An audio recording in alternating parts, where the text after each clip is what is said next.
apanhado geral, né, do KNAR, esse Cadastro Nacional de Usuários de Recursos Hídricos, tem por objetivo conhecer a demanda pelo uso da água no país para dar suporte à implementação de instrumentos da política nacional e estaduais de recursos hídricos e a fiscalização de usos e interferências no país. O KNAR, então, inicialmente foi definido pela resolução de 2003 da ANA, dispondo sobre a criação do cadastro, e em 2011 o Conselho Nacional de Recursos Hídricos lançou a 126, a resolução 126, estabelecendo e definindo campos mínimos, definindo padrões, e a resolução da ANA recebeu essa resolução e definiu. E na resolução ela então define 40 campos mínimos para a descrição dessas interferências e usos. E por isso que a nossa base recebeu o nome de KNAR 40, ou seja, a versão em que abarcava os 40 campos mínimos propostos. Hoje, com certeza, temos muito mais campos, muito mais dados disponíveis, né, que entendemos como interessantes para o cadastro, mas o nome permanece. Então, o sistema nosso, KNAR 40. Falando de integração, eu queria só apresentar formas de integrar hoje com o KNAR. Inicialmente, aquela proposta que eu comentei, do REGLA, que o REGLA ele já possui a integração direta. Nós estamos aqui na mesma base de dados, né, na base de dados da agência, então a gente tem um processo de ETL, em que faz a migração dos dados, a migração e a transformação, então faz a extração, uma transformação dos dados, e esses dados automaticamente é carregado em tempo real já, né? Uma vez em que o pedido no REGLA ele é alterado, a situação dele é alterado para finalizado, automaticamente dispara o gatilho no ETL, e esse pedido, então, ele é migrado para o KNAR. Então, base distinta, uma das primeiras fontes, um dos processos, é esse processo de ETL, que é diretamente banco com banco. Outra opção de integração é a digitação dos dados na interface do KNAR 40. Abrir novo ponto e dar entrada no pedido, lançar ele. A maioria, né, dos estados adotam essa solução, né, de digitação. A outra opção é a carga de planilha, mais utilizado principalmente para o cumprimento do progestão, né? É a opção de fazer a exportação em uma planilha Excel, uma planilha CSV, né? E via interface fazer a carga dos dados no KNAR. E, por último, a que a gente tem trabalhado incentivado é a carga via web service, que é, como eu tinha comentado, idêntica à carga de dados via interface, né? É a mesma planilha, é a mesma carga, é a mesma formatação, é o mesmo fluxo, só que de forma automática, o que o próprio sistema do Estado já gera essa comunicação. Então, pelo serviço. Só detalhando mais, acho que é dispensável. Essa integração via ETL, aqui é só uma ilustração. Então, os dados do REGLA, após o gatilho dessa situação, finalizou. Ele dispara junto ao ETL essa transformação, essa extração, transformação e posterior carga no KNAR, tanto para a inserção como a atualização. Ele também fica verificando se houve alguma atualização, uma modificação do ato, da interferência e disparando para sincronismo no KNAR. Aqui é a segunda parte, digitação, né, entrada direto pelo KNAR, com descrição do ponto via interface. Uma terceira opção é a carga via planilha, Duas opções, a de atualização e a carga de dados. Eu acho que vale a pena a gente fazer uma ilustração, fazer uma carga rápida para dar uma olhadinha. E aqui os pontos, aqui o histórico, né, de carga, vou mostrar um pouco na aplicação melhor, embora a maioria já conheça, né, eu acho que vale a pena a gente nivelar. E, por fim, a terceira opção, que eu vou detalhar também, que é a carga via web service. Aqui na tela eu apresento o Swagger, né, a documentação e o endereçamento desse serviço, e em que temos, dentro dessa API, temos opções para inserção, opção para listagem de quais planilhas foram enviadas, opção para atualização dos dados, e aí nós temos duas, vou detalhar melhor depois, duas formas de acompanhamento, log de erros, né, de inconsistência, que é o log de processamento e última linha, que é o erro de processamento, são os dois relatórios de erro. Também a visualização dos pontos, seja ele exportando uma planilha CSV como opção ou por JSON. E aqui, para gerenciamento, nosso acesso para o acompanhamento dos acessos. Isso aqui é mais gerencial. Aqui que eu comentei alguns erros de processamento. Rapidamente, eu queria só fazer uma ilustração rápida. Então, aqui, aqui no Quinar, nós temos a opção da entrada, inserção de um ponto novo, seja por esse menu ou por esse botão ou pelo menu lateral, inserção de um ponto novo. A caracterização simples do ponto, e aqui opção captação, a descrição superficial ou subterrânea, o nome do empreendimento. Eu faço uma observação aqui ao número Quinar. Se o usuário já tiver algum ponto federal ou mesmo o Estado adotar o regla, então, evidentemente, ele já possui um número Quinar que ele gerou no cadastro, aquele processo que nós fizemos ontem com a Priscila. Ou outra forma que a gente tem trabalhado é a geração automática. O usuário, o Estado faz a carga e, através do conjunto de parâmetros CPF e município, então, um usuário em que tem pontos no mesmo município com o mesmo CPF, a gente entende que aquele ali caracteriza um empreendimento, já que os estados não têm esse conceito, né? A gente trabalha com o conceito de usuário, que pode possuir vários empreendimentos, e cada empreendimento com várias interferências. Então, o que a gente trabalha é esse agrupamento, que de forma intuitiva, né? Claro, evidentemente que a gente pode editar, mudar esse agrupamento em empreendimentos, mas, a princípio, a ideia automática é de que a gente faça esse agrupamento por essas duas propostas. Se o usuário já possui o número Quinar naquele município, ele recebe aquele número Quinar, esse agrupador de empreendimento. Se ele não possui, a gente faz esse agrupamento por município e CPF, CNPJ. Né? Então, mas na entrada ainda não vai ter esse ponto, ele é posteriormente pós-processado para essa identificação. Né? Então, pelo empreendimento, o F, deixa eu botar aqui Minas.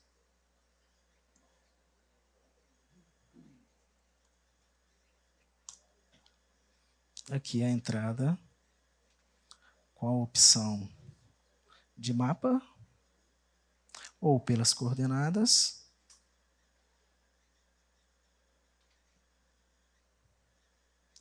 Aqui a identificação.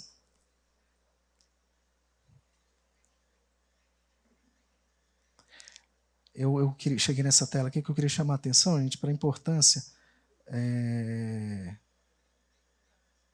desse campo, nome do corpo hídrico.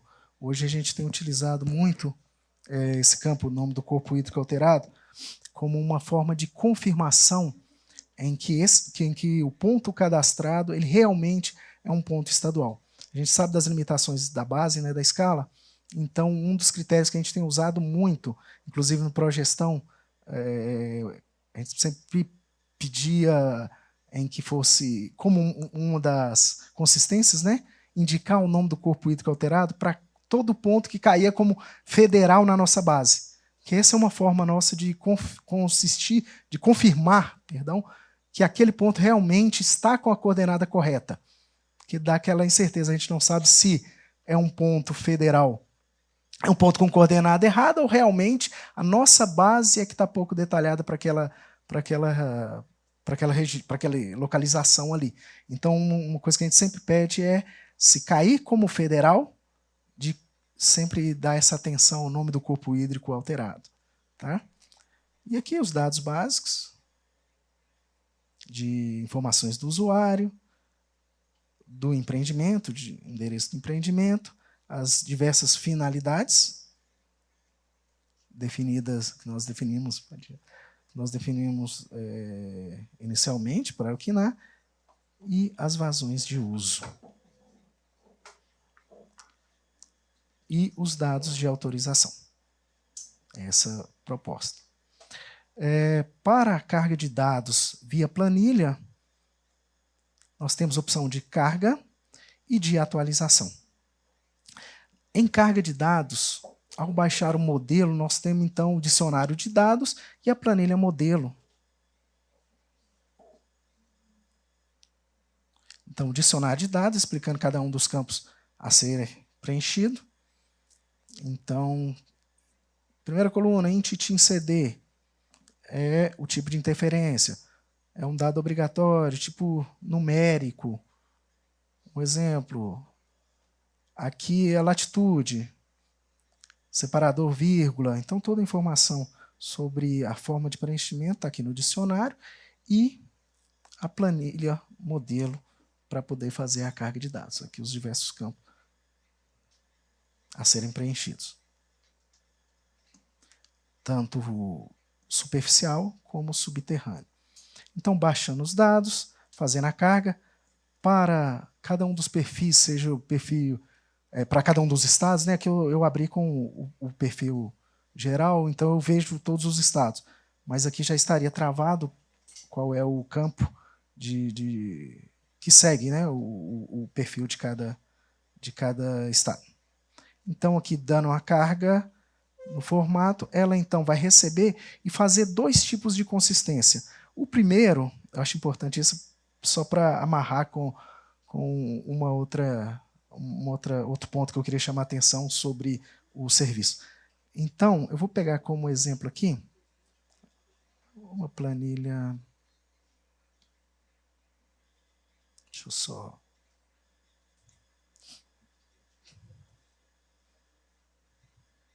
Deixa eu pegar aqui uma planilha emprestada só para fazer um.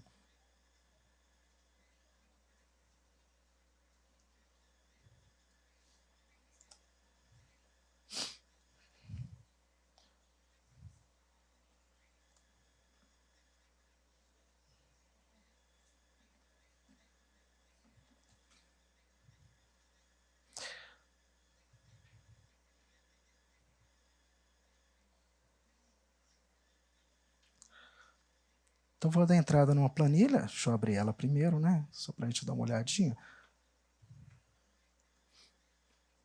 Aqui eu peguei uma planilha pequena, que achei os dados, com 5 pontos de entrada, e eu alterei alguns dados, peguei o CPF e mudei, peguei a coordenada e troquei, só para a gente fazer um teste.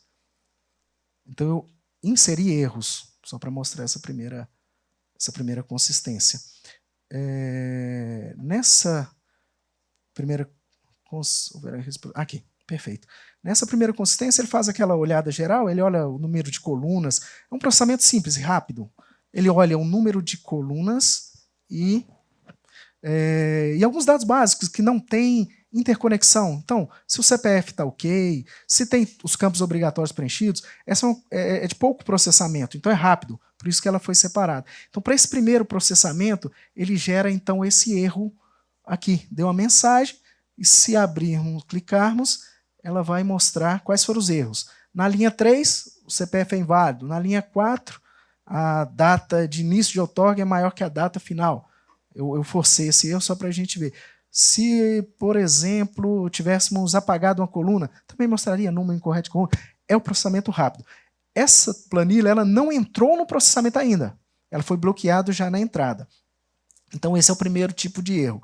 Eu vou gerar um outro aqui. Eu vou pegar essa planilha e vou... Opa! Deixar só uma coluna.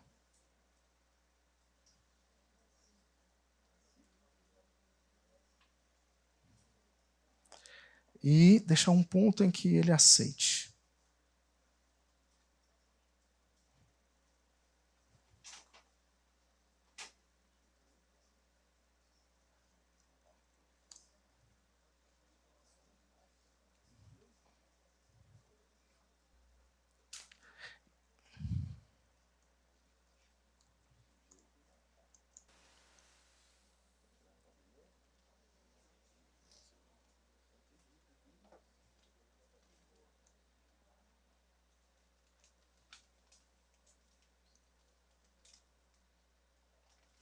Então, aqui eu tirei as linhas, teoricamente, vamos dizer assim, eu corrigi os pontos indicados e dei uma nova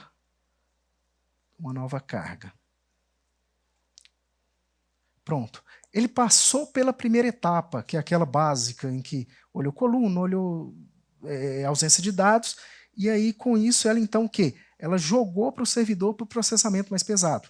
Agora sim, ele vai fazer uma consistência de comparação, em que vai olhar se um campo, um exemplo, se as coordenadas coincidem com o município informado, ou seja, ele está fazendo uma comparação relativa aos outros campos. E aí esse processamento, por ser mais pesado, ele então está limitado nessa interface a 500 registros, 500 registros, e ele é pós-processado. Não é síncrono. Então, aqui ele deu entrada.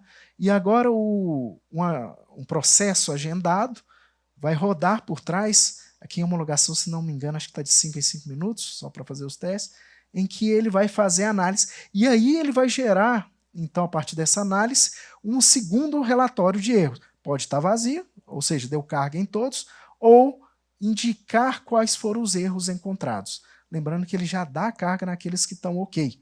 Né? Então, seria trabalhar nos que apontaram algum erro. Deixa eu ver aqui. Ainda não. Vamos esperar aqui um pouquinho. E aqui nós, então, temos a data do processamento, quantos registros foram atualizados, pode ser resgatada a planilha original, e aqui vai aparecer o log de processamento. A origem dos dados ela pode ser pela interface, o que nós fizemos, ou pelo web service. Apontado. Deixa eu ver se foi, se não foi. A gente... E da mesma forma, nós temos então a interface para atualização dos dados. Qual a diferença? É simplesmente você pode baixar a planilha, você tem que baixar a planilha com os dados já preenchidos e fazer alteração desses dados. E aí, ao subir, segue a mesma regra de consistência, o mesmo modelo, ao subir, ela vai então processar e atualizar todos os campos preenchidos com aquele valor. Né? A gente tem insistido muito, batido muito na importância do preenchimento do campo código de origem, que é justamente para poder facilitar a identificação no sistema do Estado de qual é a interferência a ser atualizada. Né? Deixa eu ver aqui. Encargando dados, ainda não foi. Tá. Da mesma forma, a gente então tem o web service, que segue a mesma lógica, o mesmo identificador. O serviço, aqui o Swagger que eu comentei, tem aquelas mesmas funcionalidades da interface. A inserção, e para a identificação, ele usa então um token. Nesse caso, o token, essa chave, ela funciona como o login, é o mesmo sistema. O login é gerado a partir de um usuário. Então, aquele usuário recebe, então, no caso, o usuário, o Estado, ele recebe uma chave que é uma chave de login, né? Já é uma chave de autenticação. Ele recebe essa chave, dá entrada, embora tenha interface, dá para a gente testar, fazer um teste. Aliás, vou fazer aqui. A gente entra com a chave, identifica qual é o F e carrega o arquivo. Ou seja, dá para a gente testar pela interface, por essa interface do Swagger, antes da implementação. Só usando como teste, aqui. Eu vou pegar uma chave, vou fazer essa mesma inserção, só que nesse novo ambiente. O que é esse ambiente que a gente chama de ambiente de treinamento? É simplesmente uma cópia do KNAR que a gente gerou um novo ambiente para permitir justamente isso, fazer esses testes, experimentar essa carga de dados. O verde é para chamar bem a atenção de que não é um ambiente de produção, para não ter erro. Em que tem as mesmas funcionalidades, mesmo acesso, e nele, aqui, da mesma forma, pode ser feita a carga e o acompanhamento aqui que eu comentei, origem dos dados, serviço. Eu vou pegar emprestado a chave do Piauí, só para a gente, deixa eu usar aqui como... Aqui, esse aqui é um exemplo de uma chave válida para esse ambiente de treinamento. Se a gente utilizar o Swagger, podemos, por exemplo, fazer essa carga de inserção. Entrada da chave, Piauí, escolher o arquivo, vou colocar esse com erros, né? Inserção, aqui. E aqui, execução. Quando executou, ele vai mostrar aqui que teve erro na requisição. São aqueles erros lá apontados. E existe um outro serviço, isso tudo eu estou mostrando no Swagger, mas é o sistema quem vai gerenciar tudo isso. O sistema do Estado conversando com esse web service. Só mostrando aqui também, podemos ver a situação do processamento, podemos exportar aqui as planilhas também, uma outra opção, JSON. Então, deixa eu usar aqui. Deixa eu usar aqui dados do Piauí.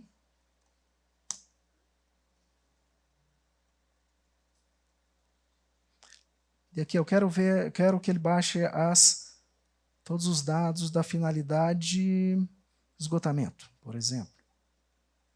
2. Qualquer data, só os estaduais. Então, captação, tudo mais. E aqui a execução.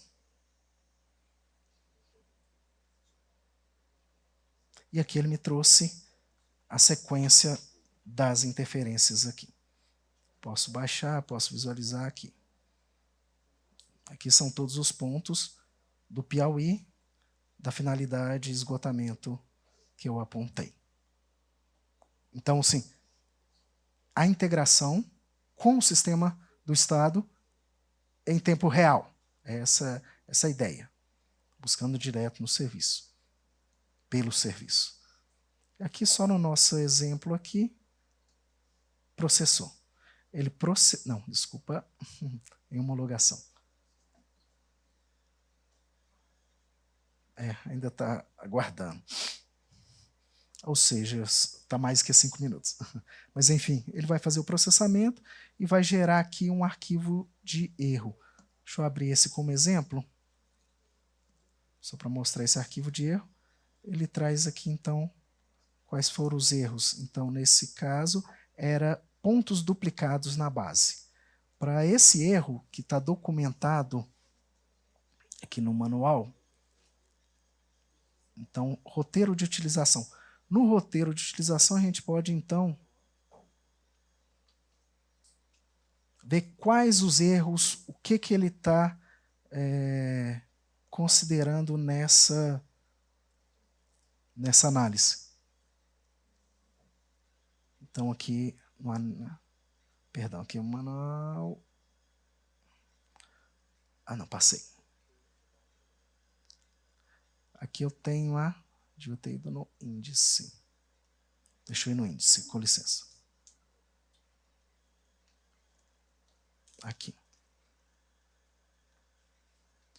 Funções, dados de consulta, erros.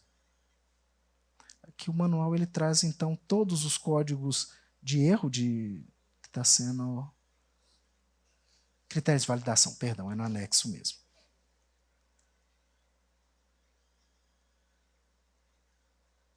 Aqui. Então ele apresenta aqui os erros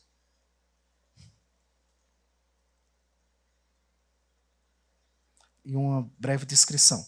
Então, critérios de validação. Se tem todos os campos, se o formato é CSV, entre outros várias análises naquela primeira verificação. E aqui, erro 1. Erro 1 é duplicação de pontos na base. E aqui ele explica o que ele leva em consideração nessa duplicação. Se é o mesmo tipo de interferência, mesmo subtipo, mesmas coordenadas, mesmo CPF, mesma finalidade. Se isso bater, configura uma duplicidade. Embora eu penso que está faltando o ato, né? Já teve várias situações em que batia pela proximidade ou por ser uma outorga no mesmo lugar, mas eram atos diferentes. Então, acho que vale uma análise futura para acrescentar mais um parâmetro para se considerar duplicidade. E aqui há outros erros, como coordenadas inválidas, se é município inválido, se está fora do território. Aqui são os erros. Né? Ok.